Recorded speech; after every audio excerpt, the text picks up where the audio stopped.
చాలా సమస్యలు ఉన్నాయి. చాలామంది చాలా సమస్యలు చెప్తున్నారు కదా, అప్లై నో రిప్లై అన్నట్టుగా ఉంది ఈడ. కాబట్టి కొన్ని చెప్పాల్సిన అవసరం ఉంది. నాకు సంబంధించి నా క్యాంప్ ఆఫీస్ గురించి గత 15 నెలల నుంచి రిక్వెస్ట్ చేస్తూ ఉన్నాను. ఆశ్చర్యంగా ఏంటంటే మేము అడిగిన క్యాంప్ ఆఫీస్ గురించి రెవెన్యూ డిపార్ట్మెంట్ దగ్గర సమాచారం ఉండదు, జిహెచ్ఎంసీ దగ్గర సమాచారం ఉండదు. మా నియోజకవర్గంలో ఒక ఈద్గా గ్రౌండ్ ఉంది, రోడ్ నంబర్ 10లో ఈద్గా గ్రౌండ్ ఉంది అధ్యక్ష. ఆ ఈద్గా గ్రౌండ్లో సిపిడిసిఎల్కి మన ఒక సబ్ స్టేషన్ గురించి ల్యాండ్ అలాట్మెంట్ ఇచ్చారు. అక్కడ ఇప్పుడు రంజాన్ నడుస్తుంది, ఈద్గా గ్రౌండ్ అది.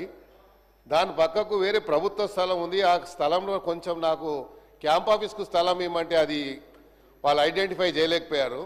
సబ్ స్టేషన్కు నేను లోకల్ ఎమ్మెల్యే ఉంటే నా నాలెడ్జ్ లేకుండా నేను ప్రివిలేజ్ నోటీస్ ఇస్తే కూడా యాక్షన్ తీసుకుంటారో లేదో అని చెప్పి మీది చెప్తా ఉన్నాను. ఎందుకంటే ప్రివిలేజ్ మోషన్ ఇచ్చేటువంటి నాకు నా హక్కు ఉంది కాబట్టి, నా ఫండమెంటల్ రైట్ కాబట్టి నేను చెప్పొచ్చు. కానీ నా ప్రమేయం లేకుండా, నా యొక్క ప్రెజెన్స్ లేకుండా అక్కడ ఫౌండేషన్ వేశారు.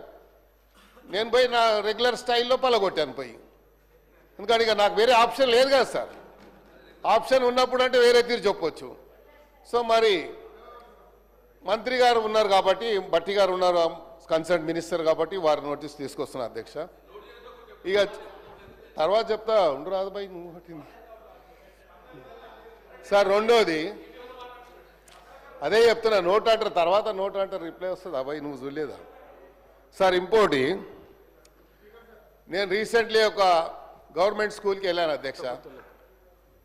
వాళ్ళు ఏదో ఫంక్షన్ పెట్టుకుంటే పోతే అక్కడ ఉన్నటువంటి హెడ్ మాస్టరు ప్రిన్సిపల్ వచ్చి నాకేం రిక్వెస్ట్ చేశారంటే, సార్ మాకు గుడ్లు మిడ్ డే మీల్లో వస్తుండే, ఇప్పుడు మొదలు ఇస్తుండ్రు సార్ అని చెప్పిండు. చిన్న పిల్లలు వచ్చి నేను రోజు ఎన్ని గుడ్లు అయితే 20 చెప్పు నేనే పంపిస్తా అని చెప్పిన. మరి ఆ పిల్లలకు మనం ఇవ్వాలి కదా అధ్యక్ష గుడ్లు, అది ఒకసారి ఆలోచించండి. రెండోది, ఆ స్కూల్స్లలో ROR ప్లాంట్స్ పెట్టమని చెప్పి నేను నా బడ్జెట్ కూడా ఇచ్చాను.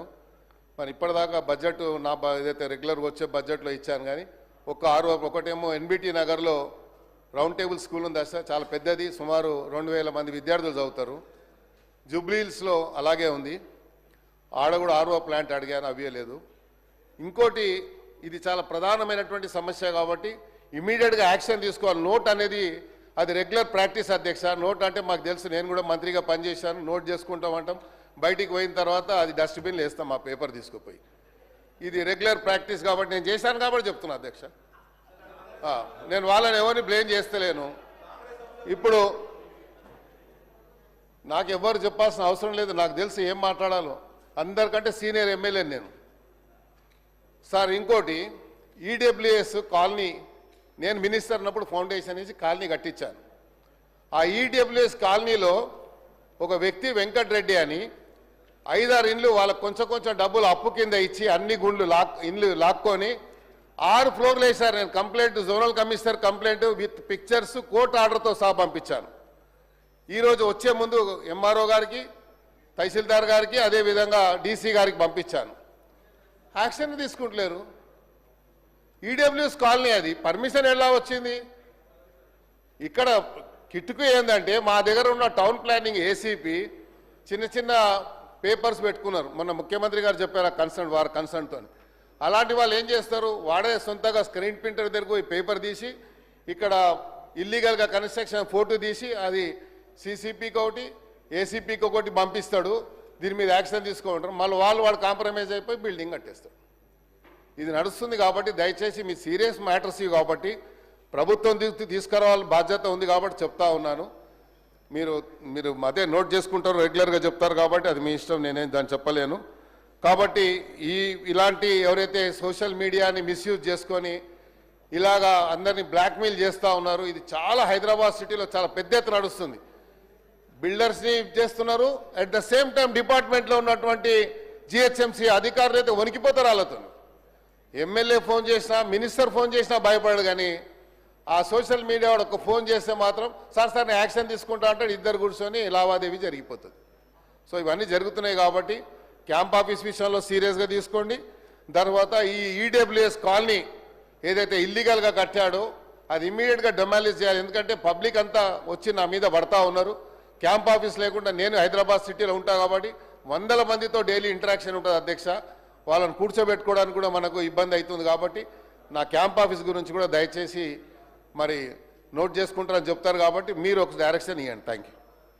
గౌరవ మంత్రి గారు. అధ్యక్ష,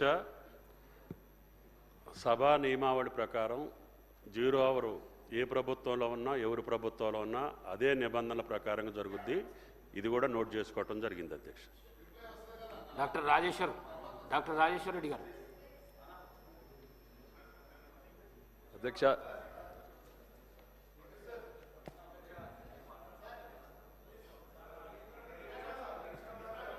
ధన్యవాదాలు అధ్యక్ష, నాకు అవకాశం ఇచ్చినందుకు.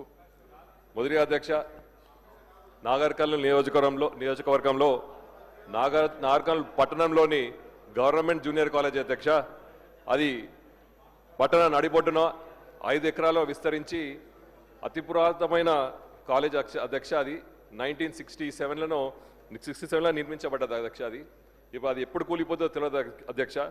నేను ముఖ్యమంత్రి గారికి కూడా లిఖితపూర్వకంగా ఇవ్వడం జరిగింది. సానుకూలంగా స్పందించి దాన్ని అతి త్వరలో పూర్తి చేస్తా అని చెప్పింది అధ్యక్ష.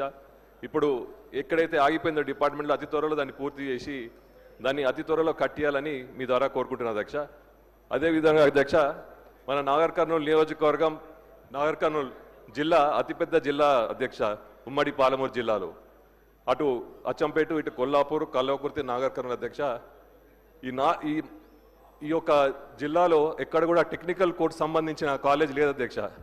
మీ ద్వారా తెలుపుకోవడం ఏంటంటే మాకు జేఎన్టీయూ అన్నా లేకపోతే ఏదైనా టెక్నికల్ కోర్స్ సంబంధించిన కాలేజ్ అతి త్వరలో శాంక్షన్ చేయాలని కోరుకుంటున్నాను అధ్యక్ష. ధన్యవాదాలు అధ్యక్ష. గౌరవ మంత్రి గారు. నోటెడ్ అధ్యక్ష. ప్రకాష్ గౌడ్ గారు. అధ్యక్ష, అవకాశం ఇచ్చిన ధన్యవాదాలు అధ్యక్ష. అధ్యక్ష, నేను 4 మాటలు గెలిచిన అధ్యక్ష రాజధాని కాన్స్టిట్యున్సీలో ప్రజల ఆశీర్వాదం. 2 మాటలు ఉమ్మడి రాష్ట్రంలో, తెలంగాణ వచ్చినాక 2 మాటలు. హనుమాన్ నగర్ అని ఒకటి ఉంది అధ్యక్ష, భూపాల్ నగర్ అని ఒకటి ఉంది, జలాల్ బాబా నగర్ అని ఒకటి. నేను 40 ఏళ్ళ సంది చూస్తున్నా అధ్యక్ష. అక్కడ ఇండ్లు కట్టుకున్నారు, గుడిసెలు వేసుకున్నది, ఫారెస్ట్ ల్యాండ్ ఇది. అప్పుడు రాజశేఖర రెడ్డి గారు ఉన్నప్పుడు అడిగినా, కిరణ్ కుమార్ రెడ్డి ఉన్నప్పుడు అడిగినా, రోషయ్య గారు ఉన్నప్పుడు అడిగినా, మన తెలంగాణ ప్రభుత్వం వచ్చినప్పుడు అడిగినా, ఈ ప్రభుత్వం కూడా అడుగుతున్నా అధ్యక్ష. నేనేమంటున్నా అధ్యక్ష, అడిగినప్పుడు దీని పరిష్కారం ఏంది, మంత్రితోని అధికారులతో కూర్చోబెట్టి దీనికి ఏం చేస్తే సొల్యూషన్ అవుతుంది. ఇలా 40 ఏళ్ళ సంది దాన్ని ఇల్లు కట్టుకున్నారు, వాళ్ళకి పట్టాలు లేవు. బిల్డింగ్లు కట్టుకున్నారు, మంచి బిల్డింగ్లు కట్టుకున్నారు. ఇవాళ ఇటు రోడ్లు చేయనిపోతే రోడ్లు చేయనియరు, నీళ్ళు దానిపోతే నీళ్ళు చేయనియరు. దానికి కారణం ఏంది అధ్యక్ష? మీరు ఒక దాని మీద ఆలోచన చేయాలని అవసరం ఉంది అధ్యక్ష. ఎందుకంటే ఇప్పుడు ఇది మాటలు 4 మాటలు గెలిపించినాక ప్రజలకు నేనేం చేయకపోతే రేపు ఎట్లా నమ్ముతారు అధ్యక్ష? ఎప్పుడు అంటారు మేము పోయినప్పుడల్లా మా కాడ పంచాయతీ ఎలక్షన్లో పోయినప్పుడు, మళ్ళీ ఎలక్షన్లో పోయినప్పుడు అందరూ అంటారు ఇక్కడ ఉన్న మంత్రి